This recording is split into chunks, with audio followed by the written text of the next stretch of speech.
Yeah, absolutely. Everything you're saying, I spent 10 years in higher ed administration, taught in business schools in Oklahoma. And I just remember the career services was like tucked away, like really tucked away, far away Yeah. in the catacombs of the university. And didn't always seem that helpful if you didn't have a professor that was going to bat for you with with their contacts, things like that. So lots of tons of challenges there. So in your Harvard Business Review article, it's titled "Will a Bachelor's Degree Matter as Much for Gen Z?" You write that many millennials and potentially Gen Z are underemployed.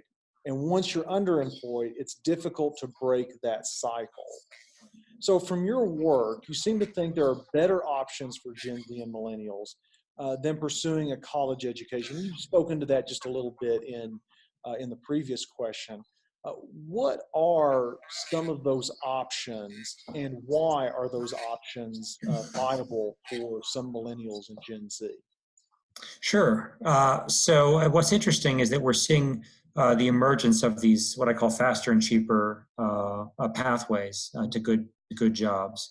What they have in common is they all employ what I call last mile training, which is instead of sort of thinking about everything we've done in education heretofore has always been what I call left to right, meaning Okay. middle school builds on grade school, high school builds on what you learned in middle school, and college builds on what you learned in high school. And it's sort of a general education.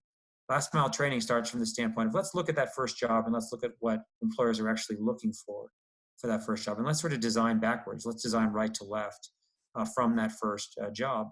And what employers are looking for is a combination of digital skills, Okay. business knowledge, understanding the business, and soft skills.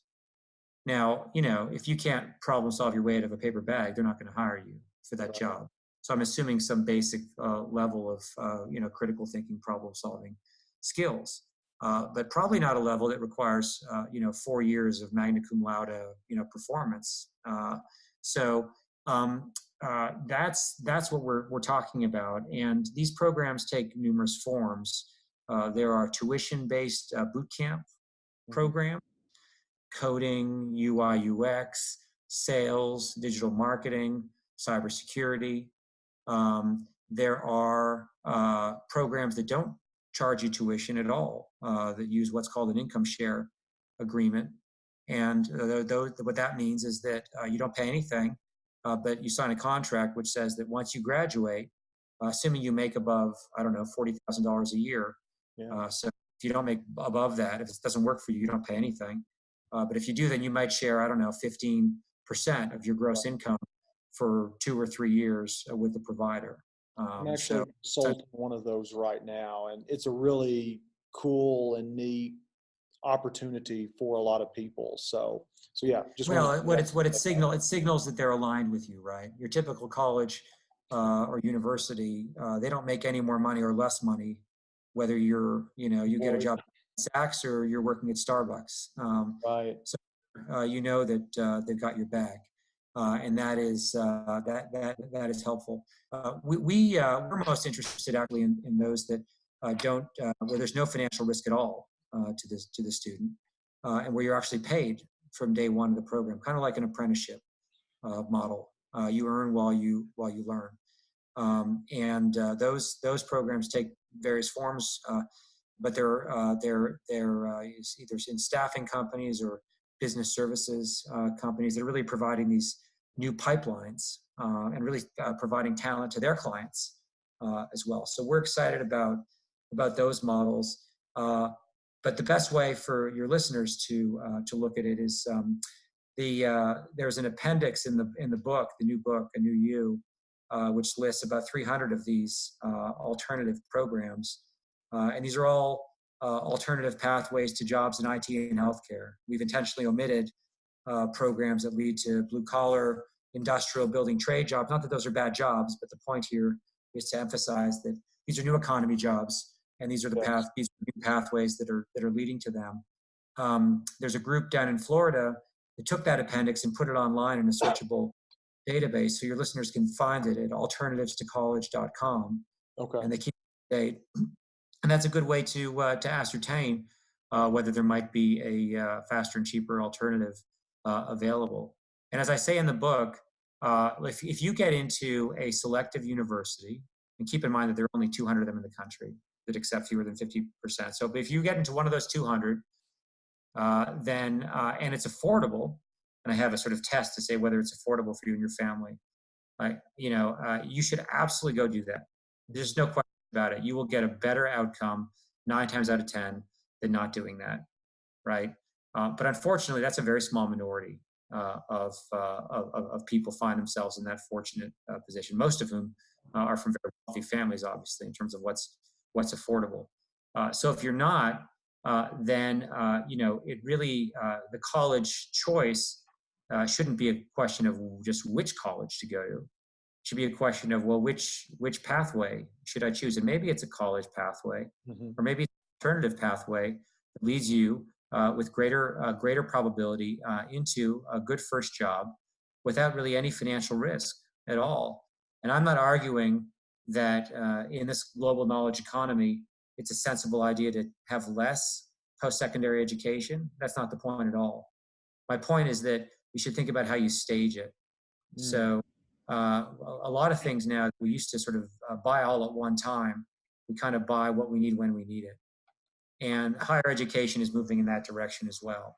So you might think of yourself as buying a pathway, a faster and cheaper pathway that gets you that good first job, and then working for a couple of years with no debt, and looking around and ascertaining what secondary or tertiary pathway you're going to pursue that will allow you to build those cognitive skills, executive function skills, communication skills, that will allow you to move on, move up, become a manager, and progress in your career. And actually, you're going to be a lot more informed as to what you want at that point than what happens today, which is most young people just sort of blindly go to college. And I'm pretty sanguine in the book. I talk about. I recognize that things get lost in that trade-off, right? Fun, for sure. That's going to be less fun, probably. You're going to have fewer fraternity keg parties. You'll also have less of a experience of discovery and serendipity that happens a lot of college, where you sort of you find what color is your parachute because you happen to take a class, you had a roommate who, or you meet a girl or a boyfriend who is they turn you on to something different. You may have less of that in this model, but my concern is that if you just look at the economic performance of millennials, you see that they've fallen behind prior generations on every economic metric. Every economic metric. We're Even in a Gen situation X. now where, pardon? Even Gen X. They've fallen behind Gen X. Yes, they've fallen well behind Gen X. Wow. Okay, I Yeah. was not aware of that. That's Yeah, in terms amazing. of wealth, in terms of income, in terms of home ownership, in terms of new business creation, they're well behind. And it's a function of two things. It's a function of student loan debt, and it's a function of their employment outcomes. So that's where we are. So I think we're in a situation where when you look at the polls, north of 50% of millennials don't believe in capitalism anymore. That's the problem, I think. Some would I agree disagree. with you. I agree with And then you have some who are sort of going the other way and engaging in sort of extreme right wing behavior. I think a lot of the economic, social, and political alienation and extreme behavior we're seeing is a product of the fact that we really only have one pathway, one surefire pathway it's not surefire. It's one pathway to getting to buying a lottery ticket, to getting a good first job. And if we had 1,000 different pathways, all of which were different, exhibited different sort of risk return profiles, I think people who feel kind of shut out of the dynamic American economy would probably feel different. It would moderate their views and behavior. Yeah. So this is the single biggest issue we face as a country.